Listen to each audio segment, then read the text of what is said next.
Today we are going to have a short session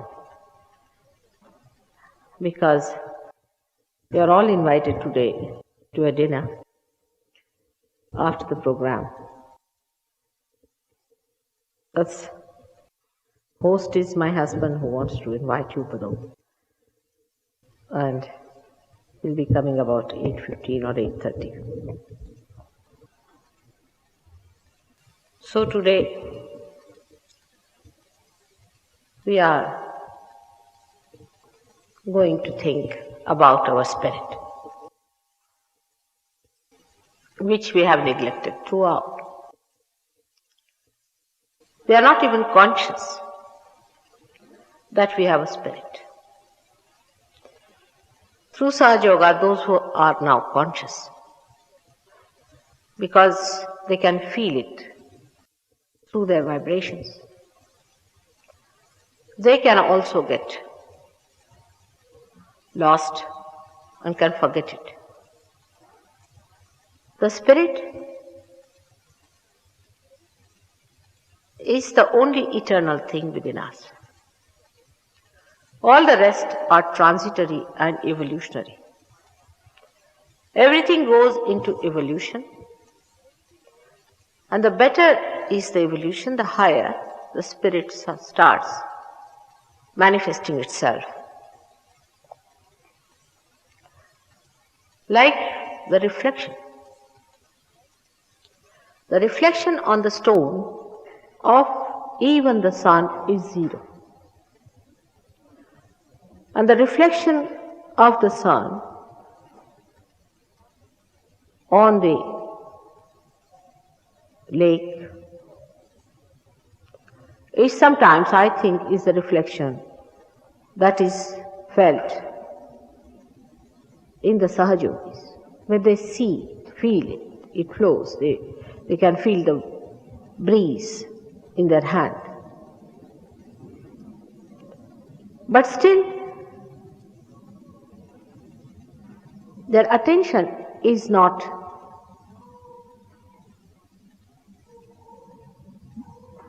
fully enlightened.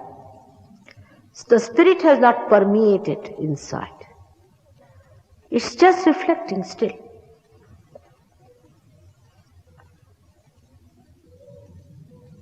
In the mirror, you see the reflection of the sun. But even then, when you remove it, you cannot reflect it.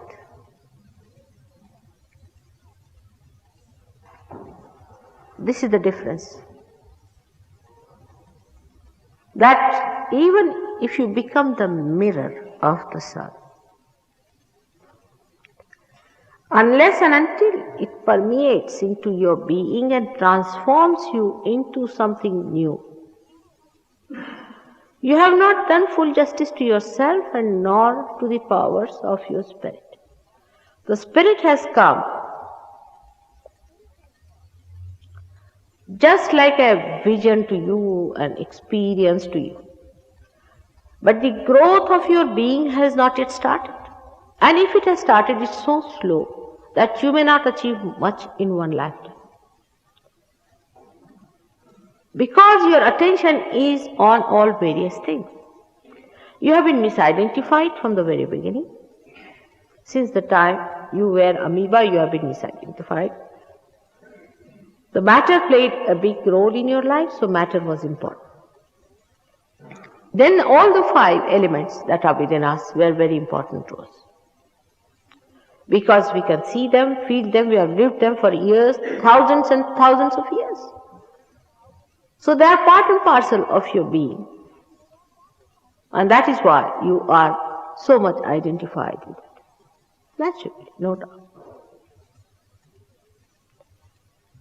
But in the living process, it never happens like that. There are some seeds which grow so fast that within 1 year they become trees after they have been sprouted. They bear fruit in 1 year's time. Some trees are such. But some of them linger on and linger on and linger on. And they take too much time, so much so that maybe when they are not yet fully developed, any storm, any wind, any one of these things can just push them down. So you have to make a rapid growth with it. Even after realization, I've seen people do not pay attention to their spirit. So for every Sahaj Yogi today, I would say, they have to ask, where is your attention, Mr. or Mrs. or Miss, whatever it is? Where is your attention? For example, we can be enveloped with problems, solving something absolutely useless, especially in the West. We do it much more than in the East because we take it for granted in the East many things. But here, because we think by planning we have achieved a lot, we start planning. We start planning about going to a place, buying a ticket, and doing this and doing that. Everything is too planned out. All the time we are wasting on something which does not require any time at all. Supposing you have to go somewhere. All right. First of all, I don't know if going is that important. But to some people that is much more important. Like one gentleman today came with his family to see me. Especially to meet me according to him, I don't know how far to believe. So he wanted to have a special interview with me in my house, all right. He had it and that's how I'm late. He doesn't mind that. Then now he cannot come to the program because he has got some friends whom he has to meet.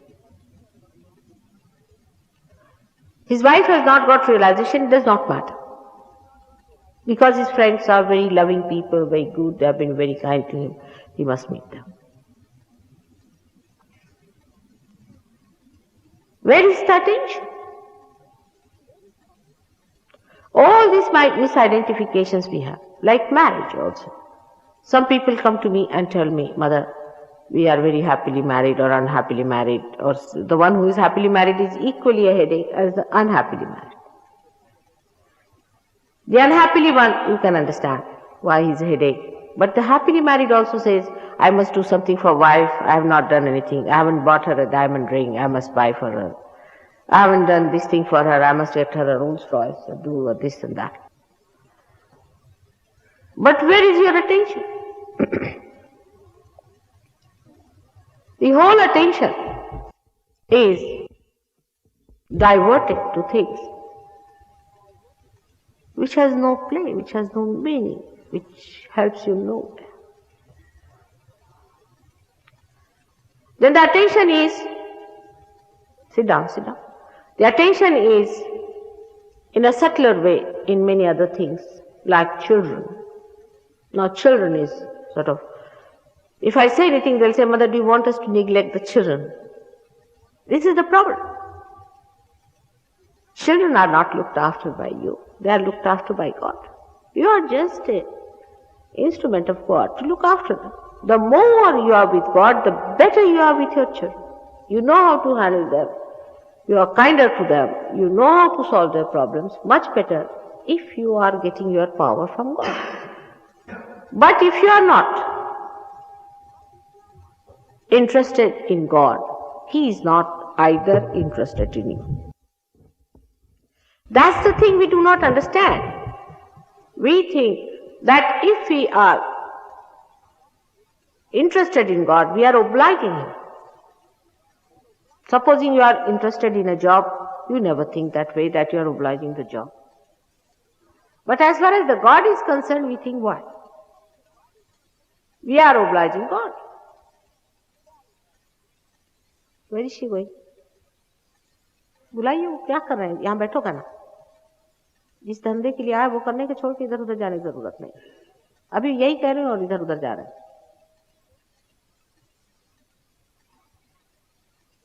You are not obliging God at all. He is obliging you. The attitude is so funny among human beings. that you can't imagine. All the time they feel they are obliging God. And they are doing something for the God. What can you do for him? Just think like that. I met a lady, she said, "Oh, how did I get cancer? I don't understand. I used to always pray to God." According to her, if she prayed to God, she's paid him the money for his job, and he better look after him. It is you who are obliged by his kindness, by his compassion. He's so gracious that he knows that you are stupid. He knows that you don't know this. He forgives you for stupidity. He knows that you are naive and that you are children, that you are small, still not grown, you are not matured enough. If you are egoistical, he forgives you because he is compassionate. But do not take it for granted.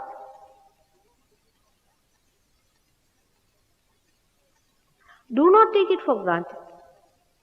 Those who think that we can do whatever we like and behave in whatever way we like, as long as we pray to God, yes, he'll do everything for us. Why should he?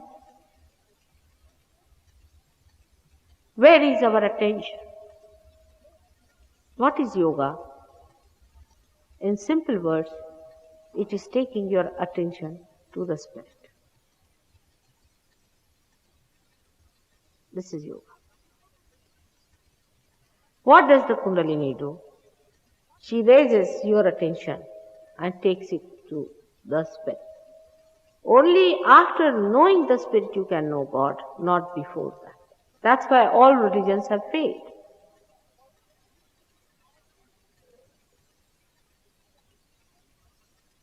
The incarnations who came to propound these religions said that again and again. For example, Christ said that you are to be born again. All right. If you are to be born again, what did we do? We got some people certified that they can give you rebirth. All right. So they will have some water very nicely put in a very beautiful place in the church, and you very solemnly walk down. And they put some water on your head and they said, you are now reborn. And you accept it. You just accept it. As a child, because you know I was born in a Christian family, I used to laugh. I used to say, what is this mockery going on? I thought they are just playing like children, though I was a child. But I used to think they are really playing. I didn't know they were seriously doing it. Really, I did not know. Till quite some time. When I grew up, I was surprised they are serious about it.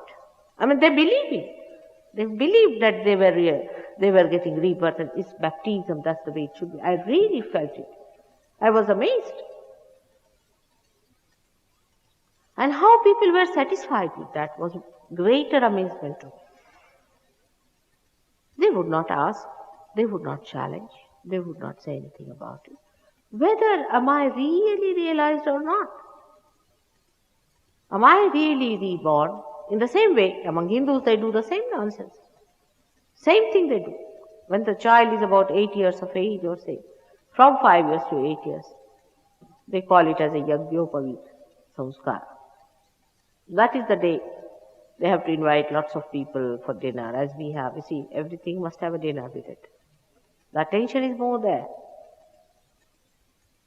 And then they have a big function, and then they have a big puja, this, that, you see. And the Brahmins, who are not connected with God, are doing all the puja and worshipping and everything. And God is nowhere there. And then the fellow gets a thread, which is to certify that he is a Brahmin, from a person who is certified himself that he is a Brahmin. It's all self-certification and falsehood. For a person like me, it was amazing. And I used to wonder, what's the matter with these people? How have they taken all these things into their hands? Why don't they question themselves once for all how we are doing? Not only, but I found them to be completely mesmerized with the idea that they are doing the right thing. Every Monday, I hear the people singing next to my house. What are they singing? God alone knows. They come very well organized just to sing some sort of hymns and things like that, which has no meaning, which is not going to reach to God. Where is their attention? The attention has to be on the Spirit, and that cannot be there unless and until something happens within it. But those who have been seeking that attention, those who have been asking that, "Oh Lord, keep my attention on God and on seeking," are the people going to be blessed. Not the people who have their attention now, supposing in the morning they go to the church and next day to the races and third day somewhere else. Again on a Sunday morning they are there back in the church regularly. And they say, "I regularly go to the church." The attention has to be on the Spirit, even before and after realization. Many people ask us, "Mother, then what should people do before realization?" They should put their attention on their Spirit, asking for it, that take my attention, O my Lord, to my Spirit. And not to accept something which is false and nonsensical. Because once you start accepting something false, it sits on your head. It's a vicious circle. You have to go ahead with it. And you don't know where you are. And by the time you realize, you find you are too old to give it up. And you carry on somehow. It's like intoxication. All falsehood of the world is an intoxication. Because if it was not intoxicating or hypnotizing, why people carry on with it? I mean, to me, I don't understand. When you know it is falsehood, why should you carry on with it? Of course, you can play with it. That's a different thing, just to play. Just like children, they build everything. If you put them on the sand, they'll make a big castle and they'll make a house and they'll make a cow shed and everything. And just they throw it out, kick it out, clear out the whole thing. They know it's just a play, they have done it, they are conscious of it. If this consciousness is there, then one should say that such people are seekers. That is the category of seekers. Where they are not satisfied with falsehood and they want to find out the truth. Now the truth is that the Spirit is within you and you are the Spirit. You are the beauty, the bliss and the joy of that Spirit. That's what you are. Because your attention is not there, that's why you cannot feel your Spirit. But your Spirit exists. It is within you, in your heart, waiting for a moment to come into your conscious mind, to be felt by you in your central nervous system. It's all there, built within. Man, in his madness, doesn't realize that God has made him from amoeba to this stage for some purpose. There is a big purpose behind it. And the purpose is that now you have to know your Spirit, by which you enter into the kingdom of God. You have to enter into the kingdom of God. How? What is your passport? Is your Spirit. Because when the Spirit starts shining within you, you start transforming. You start transforming into a new being, into a new personality, with a new awareness, and you are a different person. Your priorities change. But those who are not really good seekers, I would say, may have a three-legged race, as I call that. They'll be identified with something else. See, what is a three-legged race? Is that you are tied with one leg to another personality. Now this could be the job, this could be anything else, and you are tied with it, and the progress retards. It goes down. The progress in Sahaja Yoga is only possible when your attention is on the spirit. How do you nourish it? That's another point. The only solution is collectivity. A person who is not collectively nourished cannot grow. He cannot grow whatever he may try. These are the two very important points of Sahaja Yoga. Now one has to understand this collectivity is to be grown within you. But what do you become?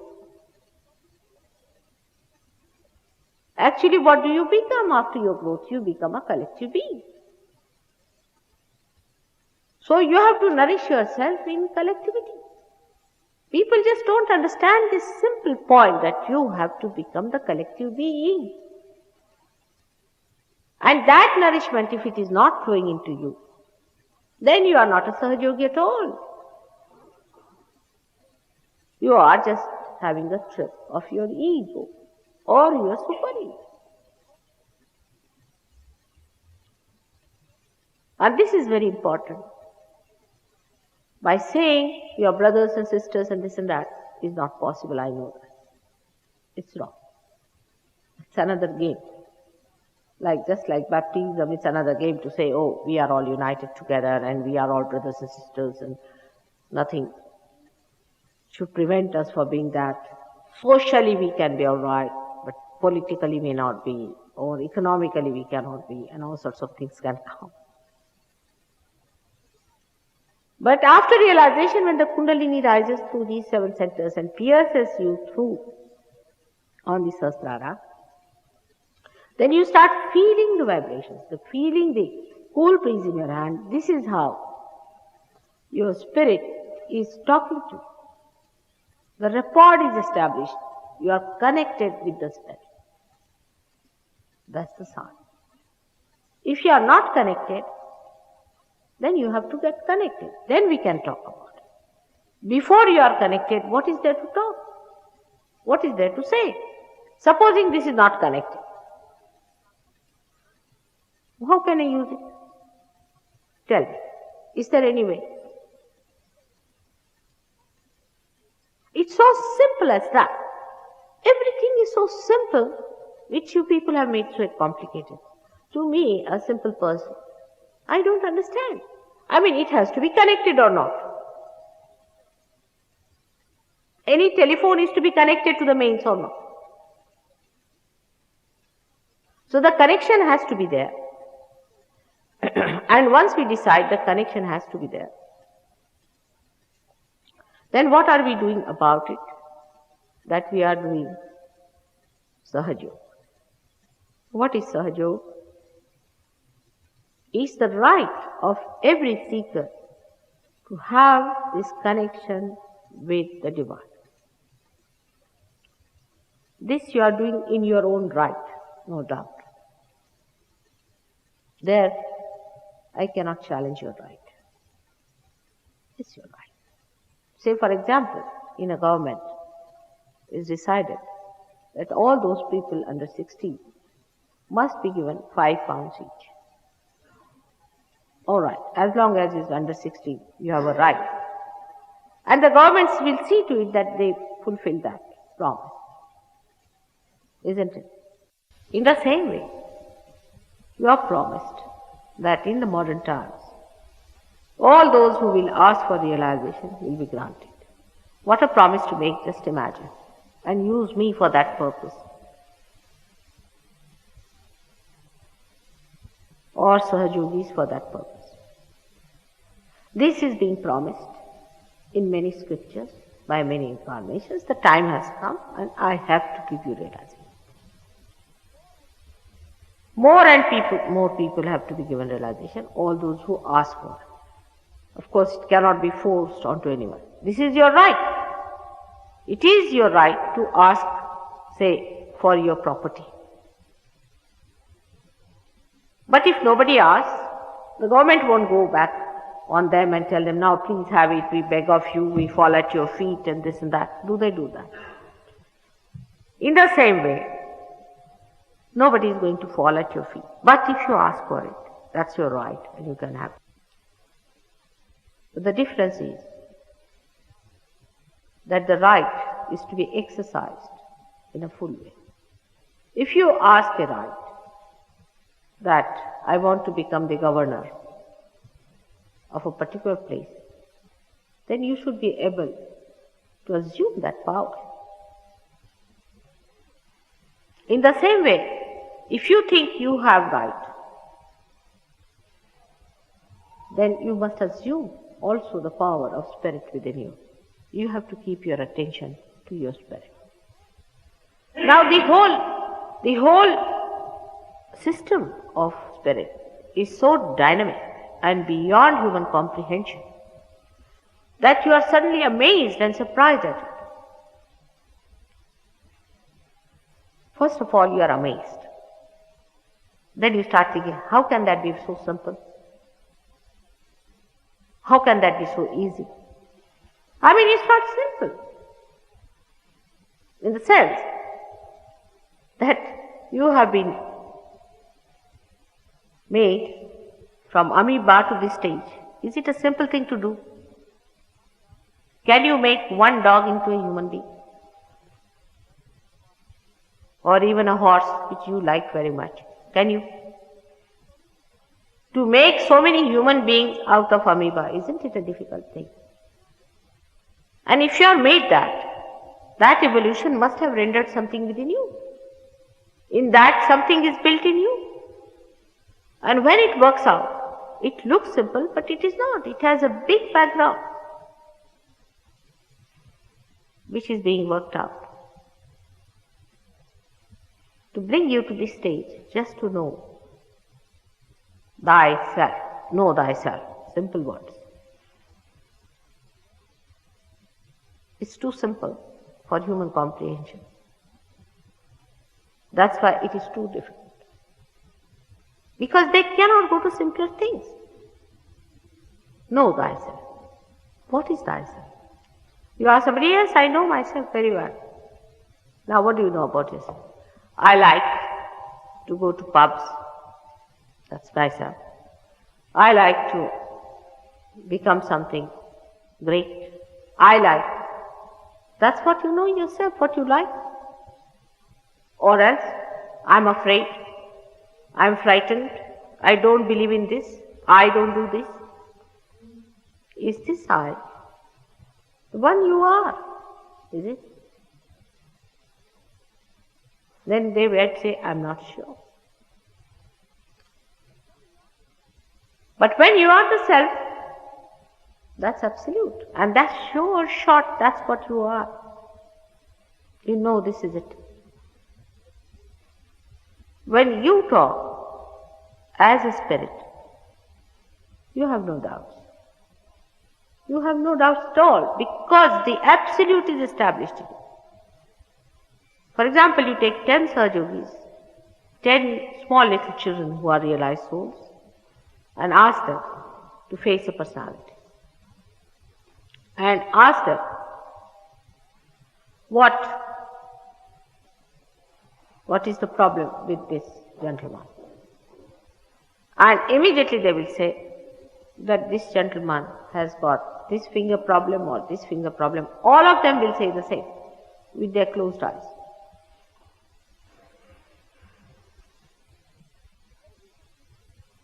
Everyone will say the same thing.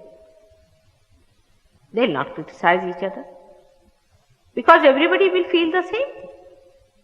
All the children will feel the same thing. You cannot be fooled, children. They say, yes, they are catching on this finger. And you ask the person, have you got bronchitis? He says, yes, I have. Or something like that. Even liver. Anything which is not even diagnosed by doctors. Not only on physical side, on the emotional side you can see. I met a lady the other day and I asked her, do you believe in anything? She said, I don't believe in anything whatsoever. What sort of a thing is that? A personality and a personality I meet, I tell you. One better than the other. She said, only I believe in myself. All right, doesn't matter. Even then I am agreed that you believe in yourself. But where is yourself? Where is yourself? In what thing do you believe? When that self manifests, then you have no question. You are doubtless. You know this is it. You have no question about anything whatsoever. You know everything.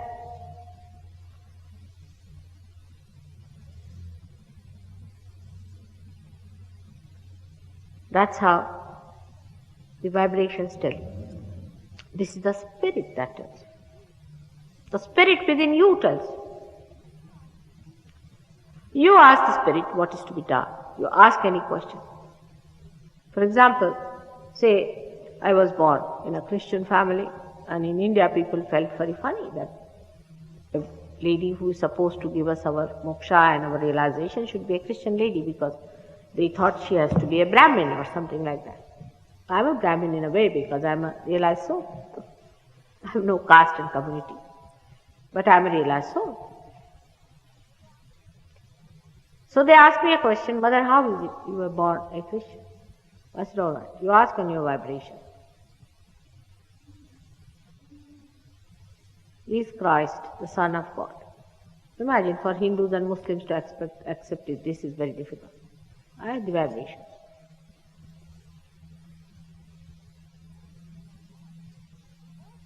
And the most orthodox of Hindus immediately accept it. For them, one advantage is there, that they know that the cool breeze is the way you can make out that your spirit is flowing. That's the only way. They know that's an advantage they have. But they gave up all that. A revolution came into them. Imagine Hindus of India, who are such orthodox people, have been dominated also by Muslims. Now they take the name of Allah Akbar. They are trying to know the namaz. They are trying to do the namaz. All this fanaticism is going to be finished, absolutely crushed, as soon as the spirit starts manifesting itself. Because only truth will be accepted. In the same way, we have Muslim disciples. They have accepted Christ, they have accepted Ganesha, they have accepted everything. Because on the vibrations you see, the truth is there.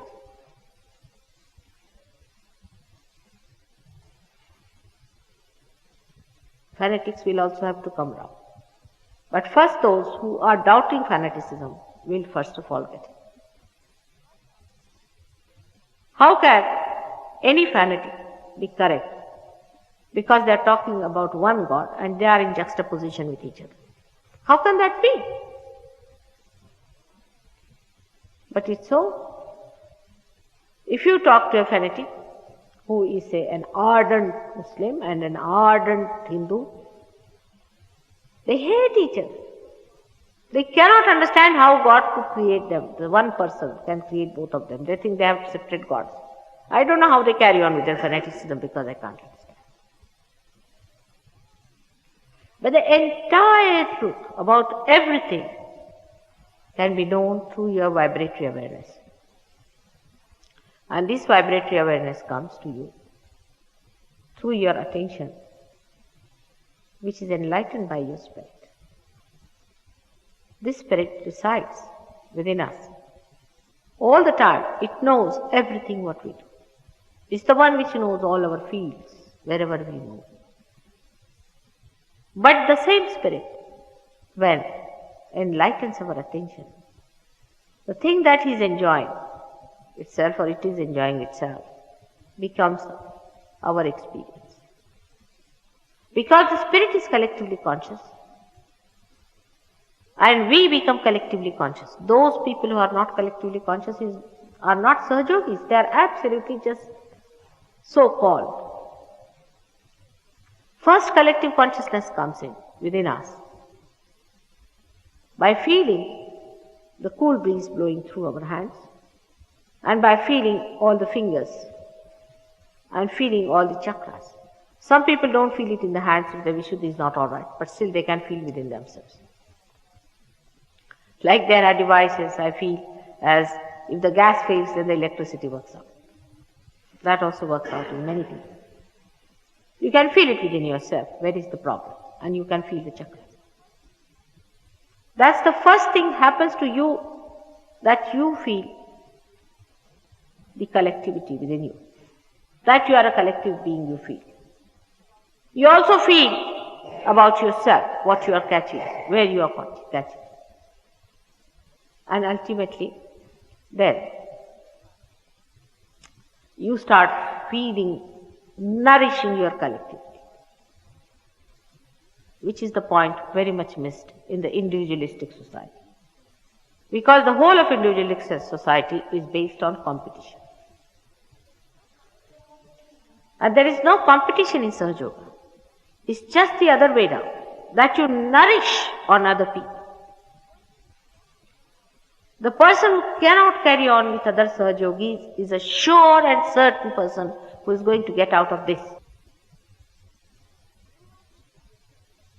You have to nourish yourself on collectivity. And once you start doing it, somehow or other, see, I've seen some people, it clicks with them sometimes. But with some people I go on telling them this way, that way, in so many ways. I try to work it out, never clicks. But with some people it suddenly clicks and they become different people. Everybody then certifies, oh, they have become very sweet now. But some of the people just go on, just like all the time they are like thorns, and anybody they touch, that person gets a fright. And then that person says, all right, I'm getting out. I'm not talking to anyone. I'm not doing this. I'm just keeping quiet. That's all they can do. They cannot take out that thorn from themselves and can become one, articulate with others. And when this thing happens, one has to know that there's something wrong. After all, from where are you going to get your nourishment? The spirit is shining, the sun is shining, but your tree of life has to get your nourishment from collectivity. Once you realize that, it works wonders.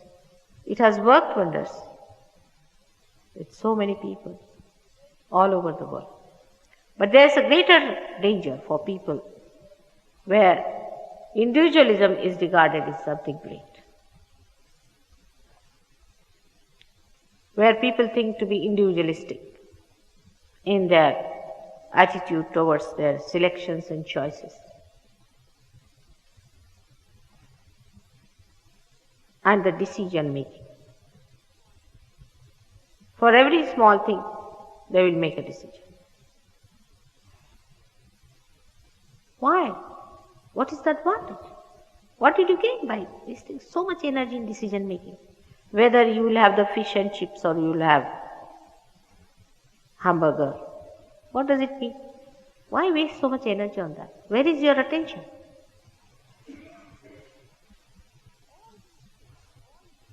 All these things, all this attitude is nothing but ego-oriented and is competitive. And also all the medias that are used are just trying to exploit it. Like they'll say if you have a cigar is sufficient, you need not have a Rolls Royce or something like that. So you buy a cigar like a madcap. But if they put it in the television, then 50% people will do it, as if they have no brains to use.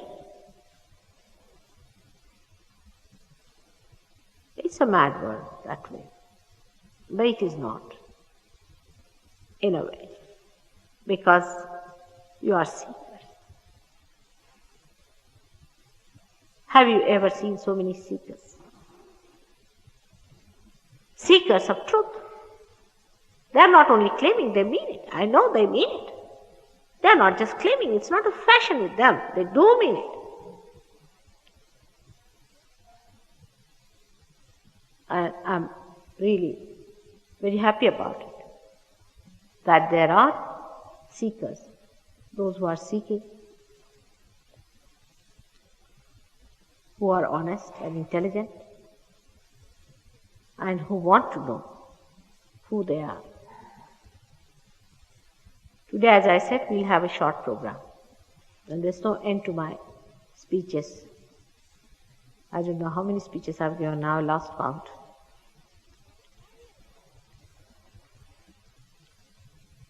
This is only just to make your attention a little steady. Then the Kundalini rises. Without that happening, your attention cannot go inside. Once the happening takes place, your attention is pulled in. The whole attention goes inside and it is carried and is brought to this point where it breaks. This is the seat of your spirit, while the seat resides in your heart. And you are blessed with your self-realization.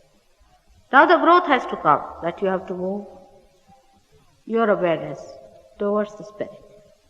And when that happens, that your spirit dominates your awareness, that your awareness becomes the spirit, then Sat Chit Anand. Sat is the essence of your awareness, is the truth. Through your awareness you know the truth. Chit is the attention and Anand is the spirit.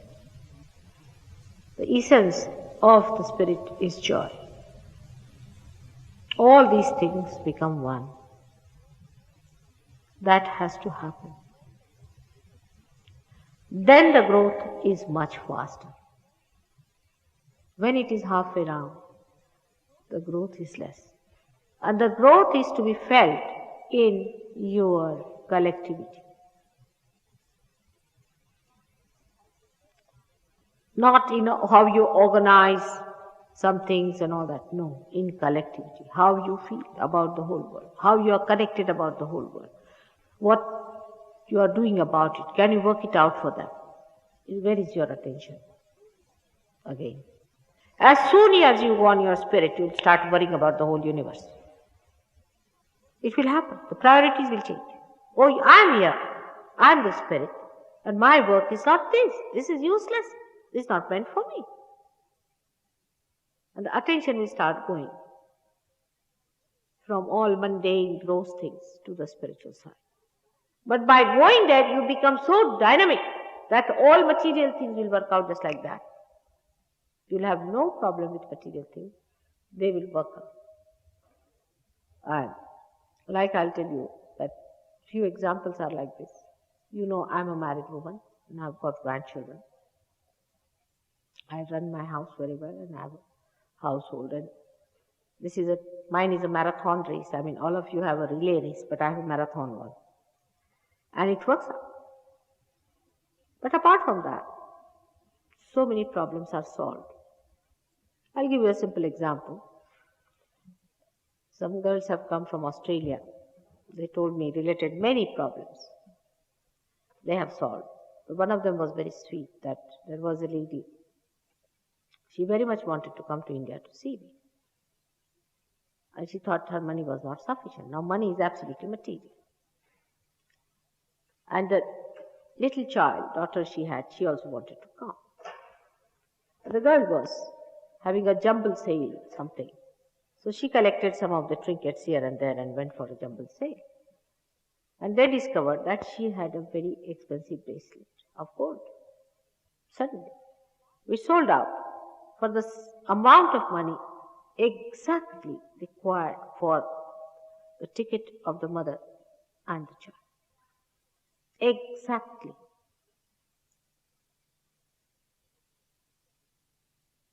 Oh, this is nothing.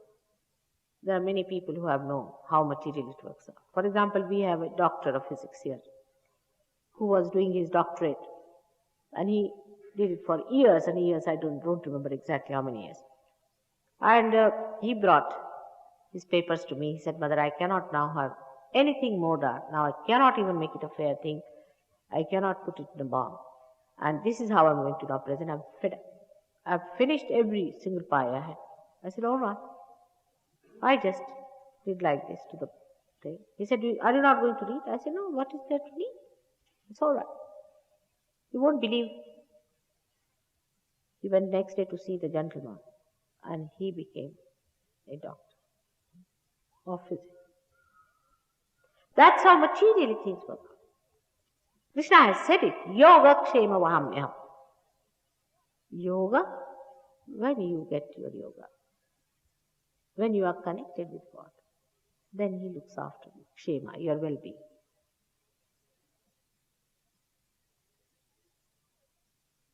This is so simple to understand. This is another very simple truth one should understand. If we are not connected with Him, how can He look after us?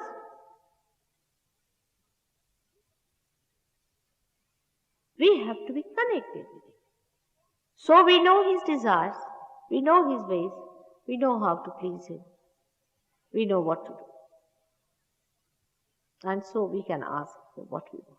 You don't even have to ask, you'll be surprised how things work out for you. How family relations improve, social relations improve, economic relations improve. All these things are on your centers.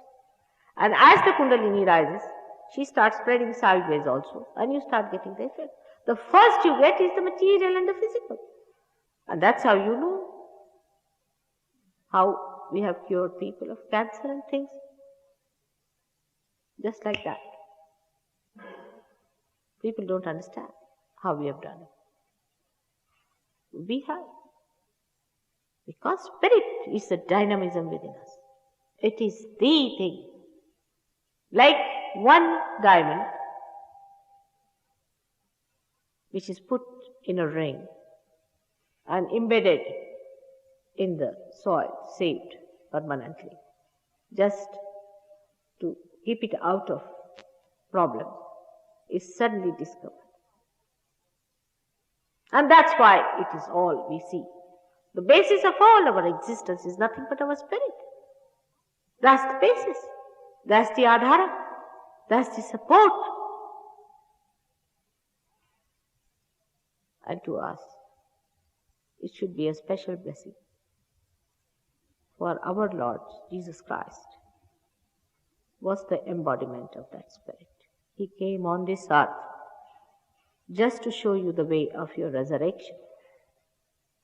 It's a special blessing to us. But Him also we have made it into a fanatic stuff. We are great people. Give anything to human beings and they know how to make a good mess out of it. That's what I have discovered. He was crucified, that was all right, because He cannot be crucified, He cannot be killed, that I know. But the way now He is clouded and how He is plucked out of reality and put into something false is sometimes is so shocking, frustrating, and so humiliating, you can't imagine. Whatever done is done. The quality of spirit is forgiveness. The symbol of spirit is Christ. And the power He has given us to forgive. Because He has that power to forgive. He is the power of forgiveness. He is the ocean of forgiveness. So, He's so powerful that He cleanses you through forgiveness. Just by forgiving you, He cleanses you. And that's how it works out. So you should not try to build a guilt in your mind. That's the only thing most of the Christians do, is to sit down and build a guilt by spoiling this part of the chakra here. It's amazing how it has come to us, this guilt. Perhaps the psychologists or confessions, I don't know what it has been. They are guilty in imagination. And that part is very sad. That does not help. You are not to be guilty. You are the spirit. What crime spirit can do? Nothing. Only you have to get out of it to become that. That's what we are going to have. And let us work it out. We have some new people over here. I'm sure it is going to work out. But for all the new people, now, I have to say one thing. That Sahaj Yoga is not a thing you just go for a program and get out. It's dangerous. If you get your realization and still you do not recognize Sahaj Yoga, it will be very difficult for you to come back to Sahaj Yoga. So please understand that if you have found the way, do not lose it. Try to follow it. I have nothing to gain from you. It is you who has to gain. That's your right. Better have it. May God bless you. About these chakras and all that, we've got some papers which you can see yourself and read and you can understand. Is there? So let us put your hands like this and we'll work it out.